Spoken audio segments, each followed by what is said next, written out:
로마서 1장 17절 말씀 봉독합니다. 복음에는 하나님의 의가 나타나서 믿음으로 믿음에 이르게 하나니 기록된 바 오직 의인은 믿음으로 말미암아 살리라 함과 같으니라. 아멘. 오늘은 오직 시리즈 세 번째인데요. 오직 믿음, 솔라 피데에 대해서 함께 말씀을 나눕니다. 오늘 본문에서도 오직 의인은 믿음으로 인해서 살 것이다 라고 명확하게 말씀하죠. 그리고 복음을 통해 우리가 의로움에 이르는 길은 믿음밖에 없다고 명확하게 말씀합니다. 자, 그렇다면 우리는 이 믿음이 참 중요하다는 것은 최소한 신앙인들에게는 다 공유되고 있는 건데요. 두 가지에 대해서 좀 말씀드리려고 해요. 우리가 무엇을 믿느냐, 믿음의 대상이죠. 또 하나는 어떻게 믿느냐, 이게 믿음의 방법입니다. 어떻게 믿어야, 또 무엇을 믿어야 온전하고 바른 믿음인가에 대해서 오늘 함께 말씀을 나누려고 합니다. 믿음은 당연히 이 인격적인 관계에서 이루어집니다. 우리는 물건과 서로 신뢰하거나 혹은 디지털 세상 속에서만 믿음이 있어서는 좀 정상적이지 못하겠죠. 최소한 사람 아니면 인격을 가지고 있는 대상과의 관계에서 우리는 믿음을 경험하곤 합니다. 근데 하나님과의 관계도 마찬가지라는 거예요. 당연히 우리는 하나님을 믿습니다. 근데 그 어떤 하나님을 믿는가라고 할 때 우리는 성부, 성자, 성령 삼위일체를 말하기가 쉽죠. 그리고 그 각각의 인격, 위격이 다른데요. 먼저 성부 하나님은 창조하신 하나님이십니다. 세상을 창조하신 하나님이 계신 것과 또한 그가 모든 만물을 창조하신 것을 믿는 믿음, 여러분 이 믿음이 있으시기를 주의 이름으로 축원합니다. 이것은 정말 믿음으로만 가능한 일이죠. 왜냐하면 하나님이 계시다는 걸 어떤 물리적인 것으로 증명하기는 어렵기 때문이에요. 하나님이 계신 것은 영적인 상태이고 우리가 이걸 믿는다라고 할 때는 사람마다 그 증거와 증명이 똑같지는 않기 때문에, 왜냐하면 개인적인 차원에서의 믿음으로 받아들이는 그 과정이 다르다는 뜻이에요. 그렇다면 우리가 이걸 하나님이 창조하셨다는 걸 믿는다는 건 어떤 의미인가라고 하면요, 하나님이 만드신 것은 다 선하고 아름답다고도 우리가 받아들여야 됩니다. 왜냐하면 하나님께서 세상을 창조하시고 보기에 좋았더라 이렇게 말씀하시는데요, 세상은 원래는 아름답고 선한 것이죠. 그러나 여기에 인간의 범죄로 인해서 죄가 들어옵니다. 자, 이 죄의 문제를 해결하신 하나님이 바로 우리를 구원하신 구원의 하나님, 즉 구원의 예수님이십니다. 우리는 그 구원의 구원자 되신 예수님을 믿습니다.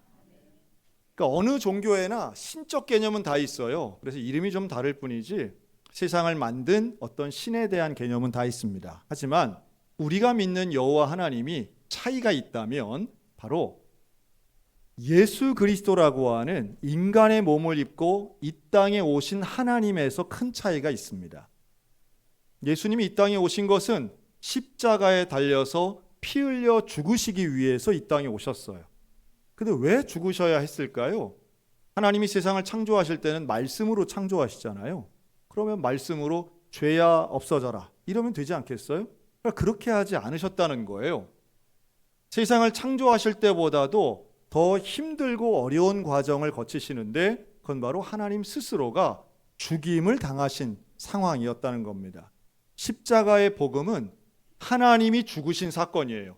하나님이 죽고 하나님이 다시 부활하신 이 모든 과정, 힘들고 복잡해 보이지만 이 모든 것의 이유는 저와 여러분을 사랑하셨기 때문인 줄로 믿습니다. 우리를 사랑하셔서 나의 죄의 문제를 해결하기 위하여 이 땅에 오신 하나님, 다른 종교에는 없는 거죠. 우리를 구원하신 그 예수 그리스도의 십자가 복음을 믿음으로 받아들이는 사람은 구원 얻는 줄로 믿습니다. 그러니 모든 것을 이 믿음이라고 하는 것으로, 믿음의 이 앵글로 볼 때에 우리의 인생은 다르게 해석됩니다. 하나님이 창조하신 건 선하시고 아름다운 거예요. 그리고 그 아름다운 것은 우리가 믿음의 눈으로 보면 사실은 과정 속에서는 한 장면 한 장면 좀 불편하고 억울하고 이해 안 되는 장면이 있다 할지라도 결국은 다 합해서 선하게 이루시는 하나님을 믿는다면 우리의 인생관이 달라진다는 거예요. 불평하고 저주하고 원망하는 건 당연히 우리의 삶을 갉아먹는 일입니다. 하지만 감사하고 소망을 두는 일은 분명히 유익한 일인데요. 이게 가능하도록 하는 것, 창조하신 하나님, 우리를 구원하신 예수님을 믿는 믿음의 눈으로 세상을 바라보는 것이에요. 그 2주 전에 우리 교회에서는 남전도회 연합회 주관으로 족구 대회가 있었습니다. 그런데 이 족구장이 저 스포츠 타운 쪽에 있는 빙상장 뒤에 보면 족구장이 있는데요. 이 시설은 한 달 전에 이렇게 예약을 해야 됩니다. 온라인으로 예약하는 거예요. 근데 이 족구장은 두 종류의 족구장이 있습니다. 하나는 지붕이 있는 족구장, 또 하나는 지붕이 없는 족구장. 어디가 더 족구하기 좋을까요? 지붕이 있는 곳. 태양빛도 가리고 비가 와도 걱정이 없는 거죠. 그래서 이거를 예약을 하기 위해서 우리 남전도의 임원들이 다 조를 짜가지고 그 시간에 이렇게 스마트폰을 들고 기다리고 있었습니다. 그런데 시간이 땡 되는 그 순간에 다 동시에 들어가서 접속을 해서 예약을 하려고 했는데 예약이 안 되는 거예요. 누가 먼저 0.001초 차이로 예약을 해갔는데 누가 해갔느냐? 춘천시 족구협회에서 한 거예요. 네. 뭐 C는 아니고요.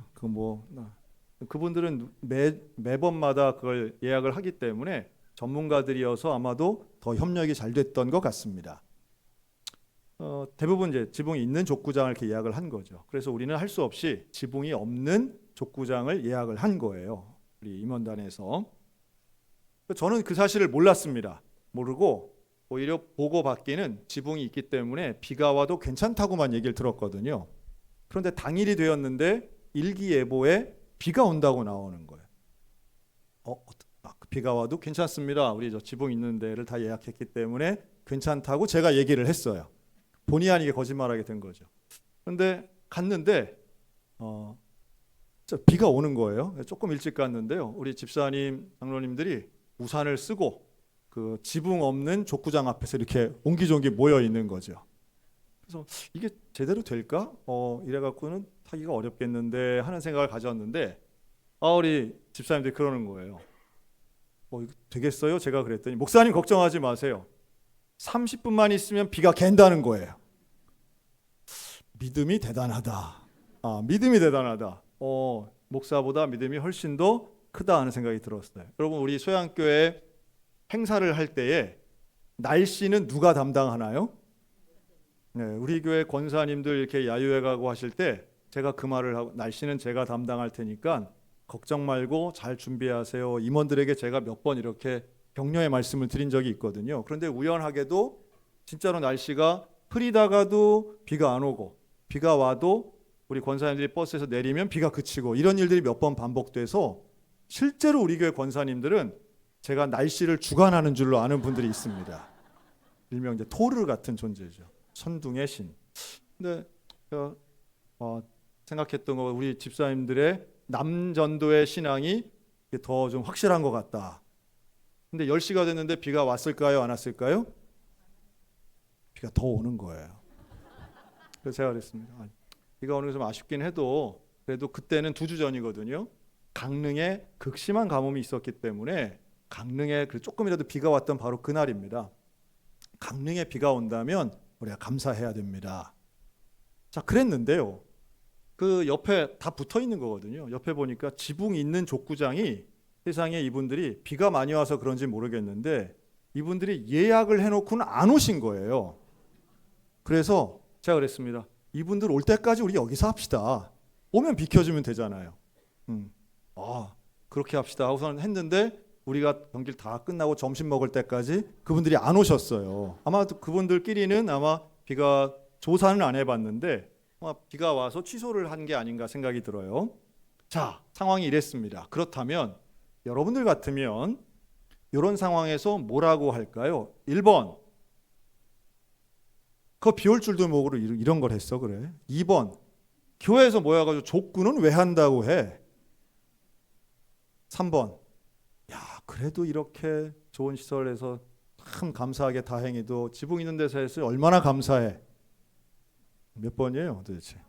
제가 참 감사한 게요, 우리나라 40대, 50대들이 사실은 좀 예민한 분들 많거든요. 모이면 다 남자분들인데 중년 남성들이 모이면 감사의 언어가 많을까요? 비판의 언어가 많을까요? 근데 정말 놀라운 건 그날 모였던 분들이 단 한 명도 부정적인 말씀을 안 하시더라고요. 불평이 없더라고요. 제가 원래 춘천 사람 착한 줄은 알았는데 야, 이건 좀 봐도 너무한다. 대단하다. 어떻게 이분들이 하나같이 거기서 그렇죠. 강릉에 비가 와야죠. 라고 하고 그렇네요. 여기서 하면 되겠네요. 하고 여기서 하니까 참 감사하네요. 하고 참 하다 보니까 우리 임원들 준비를 많이 했네요. 서로 축복하고 격려하고 얼마나 긍정적인 말을 하는지 소위 말해 요새 영포티란 말도 있는데 제가 볼 때 완전 예쁜 소년들 같더라고요. 집에선 어떨지 모르겠는데 그날 모여서 하는데 결과적으로는 참 감사하다, 참 고맙다 이런 말들만 가득했어요. 제가 보면서 야, 이게 직장에서도 이런 일이 과연 가능할까? 물론 아주 사소한 일이에요. 족구 같은 일은 뭐 그렇게 중요하고 대단한 일도 아니에요. 하지만 이런 일들을 대하는 태도에 있어서는 감사로 해석하고 또 믿음의 눈으로 보더라는 거예요. 불편한 감정이 있어도 또 불안한 감정이 있어도 그걸 누르고 감사하다, 잘했다, 수고했다, 좋았다 이렇게 표현하는 말들은 이게 바로 믿음의 사람들이 사건을 대하는 태도구나 하는 걸 새롭게 배웠습니다. 여러분 우리가 창조의 하나님 믿고 구원의 예수님을 믿는데요. 그런데 성경에는 예수님이 믿음에 대해서 두 가지 언어를 사용하세요. 하나는 큰 믿음, 또 하나는 작은 믿음이란 단어가 분명히 나옵니다. 큰 믿음, 작은 믿음이 따로 있을까요? 저는 이 큰 믿음을 이렇게 보고 싶어요. 올바른 믿음. 예수님이 원하시는 믿음. 내 중심이 아니라 예수님이 원하시는 믿음이에요. 이게 어디 나오느냐면요. 마태복음 6장에 보면 산상수훈에서 나오십니다. 산상수훈을 가르치시면서 예수님이 뭐라고 하느냐 하면 너희가 무엇을 먹을까, 무엇을 마실까, 무엇을 입을까 염려하지 마라. 이 믿음이 적은 자들아. 이렇게 말씀해요. 믿음이 적은 자들아. 예수님을 안 믿는다는 게 아니에요. 그런데 믿음이 적다라고 하는 건 크다, 적다는 건 상대적 개념이잖아요. 그럼 뭐보다 작다는 걸까요? 염려하고 걱정하는 것보다 믿음이 작은 것을 예수님이 질책하시는 거예요. 뭘 먹을까, 뭘 마실까가 더 큰 거예요. 이러면 우리는 믿음이 있다라고 하지만 그 믿음은 작은 거예요. 또 있습니다. 배를 타고 가던 제자들 앞에 예수님이 유령처럼 나타나셨어요. 근데 베드로가 예수님 보고 예수님하고 배에서 뛰어내리죠. 그리고 물 위를 막 걸어요. 그런데 바람을 보고 두려워서 물에 빠집니다. 그때 예수님이 베드로를 건져주시면서 하신 말씀이 있어요. 믿음이 적은 자야. 왜 의심하였느냐. 그때의 베드로는 예수님을 분명히 사랑해요. 예수님을 인정해요. 그런데 그 예수님을 바라보는 시각보다 뭐가 더 컸느냐 하면 풍랑을 보고 느낀 두려움이 더 컸던 거예요. 여러분 오늘날 우리들은 어떤가요? 우린 다 믿음이 있다고 생각해요. 예수님을 인정하니까. 예수님의 십자가 복음을 받아들이니까 우리는 믿음이 있다고 생각해요. 그런데 우리가 가지고 있는 믿음이 내가 생각하는 염려와 걱정거리 또 때로는 세상을 바라보는 두려움보다 상대적으로 작다면 이것은 예수님 원하시는 믿음이 아니라는 거예요. 그렇죠? 이 상태가 있습니다. 사람들은 그런 상황과 상태가 눈으로 보이니까요. 그거 가지고 많이 판단해요. 하지만 예수님 그렇지 않아요. 예수님 우리의 믿음을 보세요. 그런데 그 믿음이 어때야 되느냐 하면 믿음이 커야 돼요. 그런데 어떤 믿음이 큰 믿음이냐 하면 이런 상태와 상황을 초월하는 믿음입니다. 마태복음 15장에 보면 수로보니게 여인의 이야기가 나오거든요. 이 수로보니게는 이방 지역이에요. 이 여인이 예수님께 나와서 예수님, 내 딸이 귀신 들렸습니다. 저를 좀 도와주세요. 하고 도움을 요청해요. 그런데 예수님이 뭐라고 말씀하시느냐 하면 나는 이스라엘의 자손들 외에는 부름받은 적이 없어. 알아듣기 쉽게 하면 난 너 같은 이방인하고는 대화 안 해. 이렇게 들리는 거예요. 얼마나 기분이 상해요. 예수님이신데 차별이 없는 줄 알았는데 이방인이라고 막 차별하는 거예요. 그런데 수로보니게 여인이 뭐라고 말하느냐 하면 옳소이다. 개들도 주인의 상에서 떨어진 부스러기를 먹습니다. 이렇게 말해요. 그 말은 뭐냐 하면 예수님 그렇죠. 저 같은 이방인 뭐 만나겠습니까? 하지만 저를 개 취급을 해도 좋은데 떨어지는 부스러기라도 주시는 그 은혜를 좀 주세요. 이 말이에요. 그랬더니 놀랍게도 예수님이 칭찬하시는데 너의 믿음이 크도다. 내 믿음이 크도다. 이게 뭘까요? 예수님을 의지하는 마음이요. 내게 개인적인 수모와 수치를 안기는 감정보다 큰 거예요. 여러분, 믿음이 크다고 하는 것은요, 내가 느끼는 감정. 여러분, 교회 안에서도 많잖아요. 예수님 믿는데 섭섭마귀가 들고 서운하고 시험 들고 사람 싫고 꼴보기 싫고 이런 거 있거든요.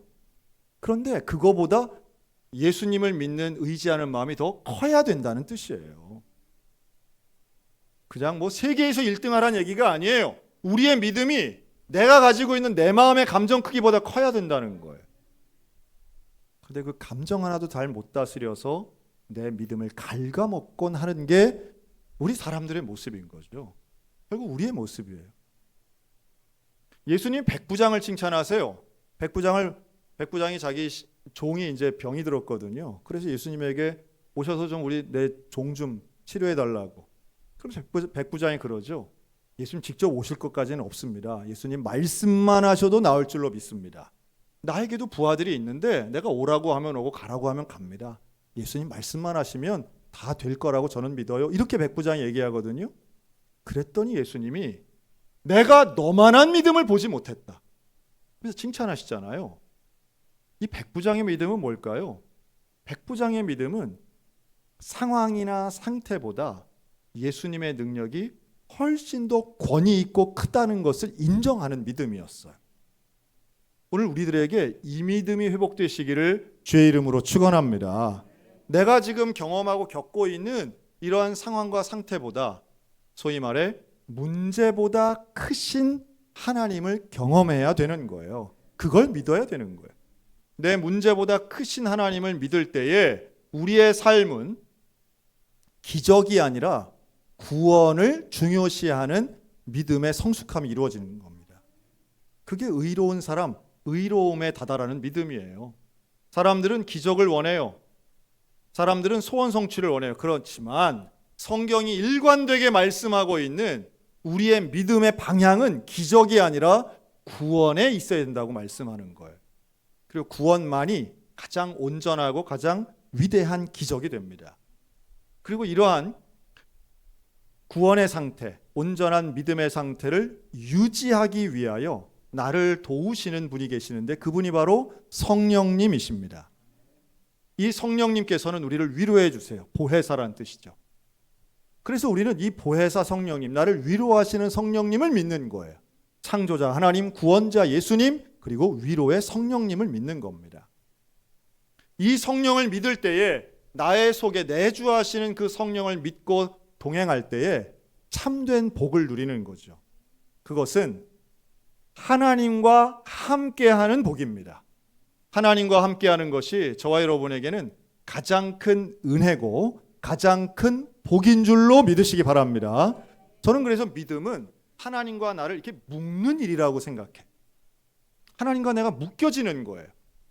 그래서 어디를 가든 죽음의 골짜기를 가든 아니면 궁전의 화려함을 가든 어디를 가든 하나님과 함께하기 때문에 사망의 골짜기를 가도 절망하지 않고 궁전의 중요한 곳을 가도 교만해지지 않는 이유는 하나님과 함께하기 때문입니다. 우리는 이런 상태를, 즉 어떤 상황이든 상태든 상관없이 하나님과 함께하는 것을 성경은 형통이라고 말씀해요. 형통한 삶은 노력하지 않아도 얻는 공짜의 횡재가 형통함이 아니고요. 형통은 하나님이 함께 하시는 것이 형통인 줄로 믿습니다.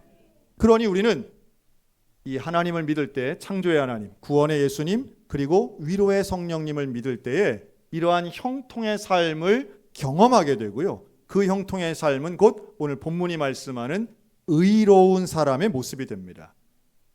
내 죄에 대해 하나님이 싫어하는 것을 싫어하고 하나님이 원하시는 것을 원할 때에 우리의 삶은 거룩하고 성결한 사람이 되는 거죠. 그런데 사람들은 이 상태를 가지고 많이 평가를 하기 때문에 우리의 판단 기준이 좀 흔들릴 때가 사실이 있어요. 여러분, 믿음은요, 우리가 생각하는 것만큼 계측과 계량 또 평가와 비교가 사실은 쉽지 않아요. 하지만 분명히 존재합니다. 제가 최근에 우리 지방회에 있는 한 교회에 칠이 목사라고 하는 책임을 맡아서 이 교회를 잘 행정 지도를 하기 위해서 제가 이제 방문을 했습니다. 이 교회의 이름은 선한 이웃 교회예요. 담임 목사님은 김중천 목사님이란 분인데요. 이 교회 위치는 강원대학교 후문에 있는 상가 밀집 지역에 있는 상가 지하에 있는 교회입니다. 이 목사님은 이 교회에서 지금 12년 사역을 하셨는데요. 가장 성도들이 많았을 때는 한 20명 정도 성도들이 모였던 교회예요. 그런데 팬데믹이 지나고 점점 어려워지면서 현재는 출석하는 교인이 채 5명도 되지 않아요.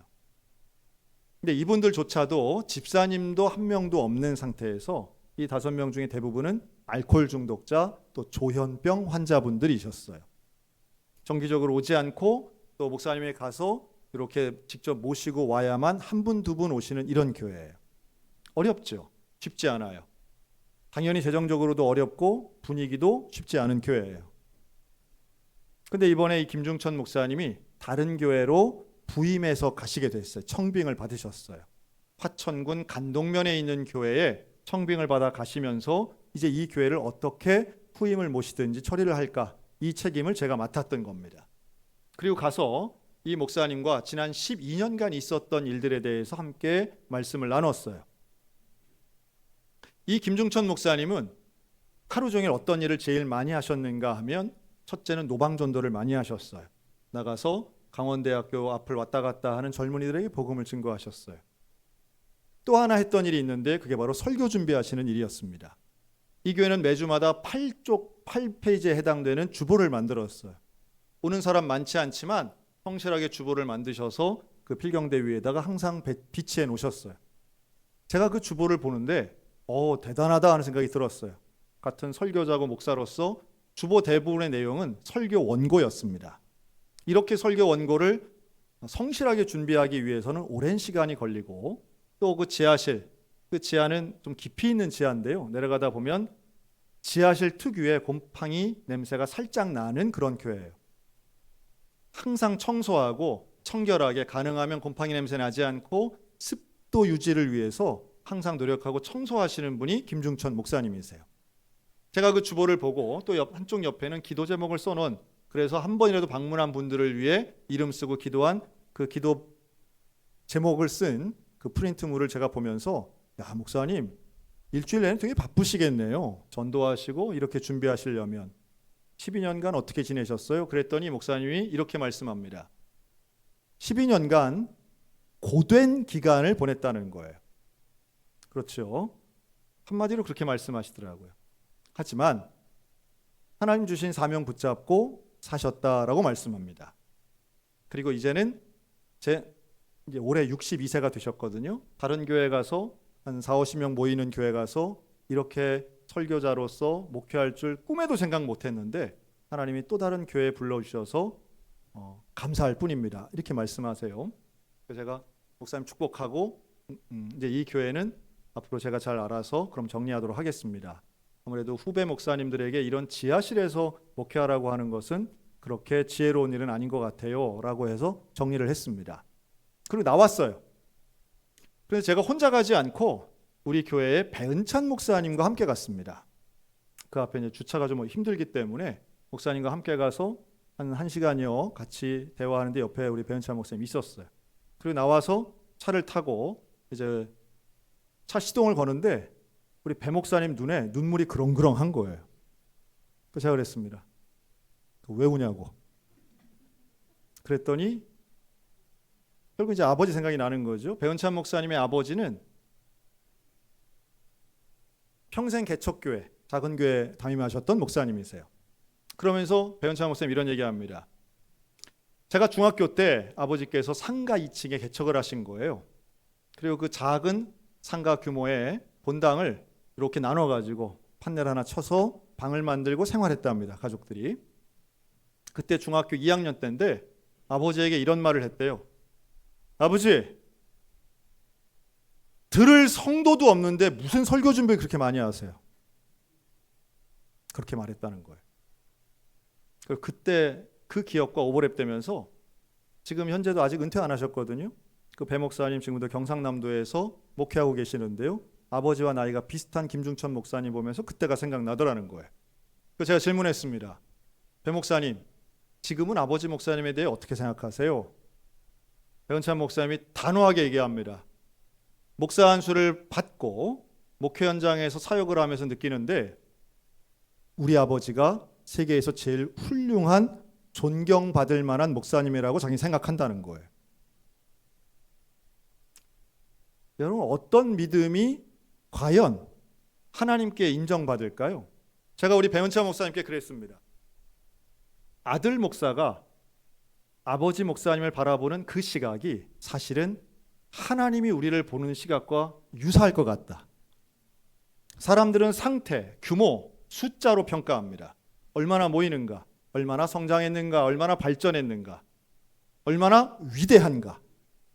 그러나 하나님은 믿음을 보신다고 저는 믿습니다. 때로는 고집스러워 보이고 어떤 사람에겐 미련해 보일지라도 하나님께서는 그 안에 있는 사명을 따라서 움직이는 진짜 믿음을 보신다고 저는 생각해요. 반대의 사례도 참 많습니다. 여러분, 우리 대한민국 사람 중에요, 전 세계에서 가장 유명한 사람은 누굴까요? 지금이야 BTS 손흥민 정도를 얘기할 수는 있겠지만, 그러나 최소한 20세기 우리 대한민국 코리안 중에 가장, 미국과 일본을 국한시켜도 마찬가지인데요, 외국인이 아는 유일한 2등 없는 1등은 단연 미스터 문입니다. 누굴까요? 문선명 교주입니다. 문선명 씨는 대한민국 국적을 가지고 있음에도 불구하고 어느 나라든 방문해서 그 나라 대통령을 쉽게 만날 수 있었던 유일무이한 한국인이었습니다. 1980년대 미국인들은 대한민국 사람 잘 몰랐어요. 대한민국 자체를 잘 몰랐습니다. 그러나 미스터 문은 정말 많은 사람들이 의외로 알고 있었습니다. 문선명 씨에게는 우리는 통일교 교주로 알죠. 여러분, 통일교의 원래 풀네임이 뭔지 아십니까? 세계 평화통일 가정연합입니다. 세계 평화통일 가정연합. 그냥 좋은 건 다 갖다 쓴 것 같은데 우리는 이걸 줄여서 통일교라고 하죠. 그런데 그의 교리는 철저히 평화와 가정 중심이었습니다. 그리고 가정을 통해서 세계를 평화롭게 만드는 특별한 사명이 본인에게 있다고 생각한 거죠. 그래서 본인을 참 아버지로, 자기 부인을 참 어머니로 부릅니다. 그리고 그들의 교리는 결국 가정이 중심이 되기 때문에 그 유명한 합동결혼식을 통해서 교세를 펼쳐나가죠. 그리고 그 합동결혼식의 교리적인 의미는 원수된 나라가 부부가 되어서 평화를 이룬다는 식이었어요. 그래서 사이가 좋지 않은 일본과 한국, 일본 여성과 한국 남성 이렇게 결혼시키면 결국은 두 나라 평화롭게 지낸다는 이런 식의 교리입니다. 뭐 그럴듯하게 들리는 분도 계실지 모르겠지만, 그러나 실제로 문선명의 가정을 보면 전혀 다른 모습이 보여요. 문선명에게는 공식적으로 2명의 부인이 있었는데요, 지금 유명한 한학자 씨는 2번째 부인입니다. 10대 중반의 여인이었던 한학자를 자기와 결혼해서 한학자의 몸에서 7남 7녀 14명을 낳습니다. 그 중에 딸들은 빼고요, 아들들만 놓고 본다면 대부분 미국에서 생활했고 많은 재정적 지원을 받고 살았습니다. 그런데 이들 중에 2명은 먼저 죽어요. 나머지 아들 5 어떻게 됐을까요? 문선명이 죽고 난 다음 부인인 한학자와 그리고 아들 5명은 법적 투쟁을 벌입니다. 엄청난 규모의 통일교 재산을 놓고 가족들이 원수가 됩니다. 교주 자리를 놓고 이들은 정면 충돌을 하고요, 가정의 중심, 가정의 가치, 가족의 사랑이라는 건 찾아볼 수 없고 서로가 원수가 됩니다. 그리고 아들들은 대부분 마약 중독이나 또 다른 사이비 신흥 종교를 만들어서 지금도 사회 물의를 일으키고 있습니다. 여러분, 규모로 따진다면 문선명만큼 엄청난 규모는 없었습니다. 그러나 우리의 믿음이 과연 규모로, 업적으로 또는 따르는 사람들의 숫자로 평가될 수 있을까요? 그의 믿음은 분명히 잘못된 믿음이고 이단 사입이 사상이고 본인의 가정마저도 파탄내고, 지금은 그 참 어머니라고 했던 한학자 씨가 매일 뉴스에 나오기 때문에 이제 와서 우리는 그의 실체를 조금씩 보고 있지만, 그러나 이제 그 화려했던 통일교도 몰락의 길을 걷고 있는 건 한참 됐습니다. 여러분, 어떤 믿음이 우리에겐 중요하겠습니까? 세상에서 유명해지는 게 참 믿음일까요? 예수님이 원하시는 큰 믿음이라고 하는 건 다름 아닌 오직 예수 그리스도만을 믿는 오직 믿음의 사람인 줄로 믿습니다. 그리고 하나님이 인정하시고 칭찬하시는 그 큰 믿음, 온전한 믿음은 아무도 몰라줘도 무명한 자 같으나 유명한 자라고 고백한 사도 바울의 고백처럼 아무도 모르고 아무도 인정하지 않는다 할지라도 그 가운데 하나님과의 연결되어 있는, 하나님만을 붙잡고 살아가는 창조주이신 하나님, 구원자이신 예수님, 위로자 되신 성령님과 날마다 동행하며 나 자신을 죄인이라고 인정하고 고백하는 겸손한 속에 결국 주님이 인정하시는 온전하고 큰 믿음은 있게 될 줄로 확신합니다.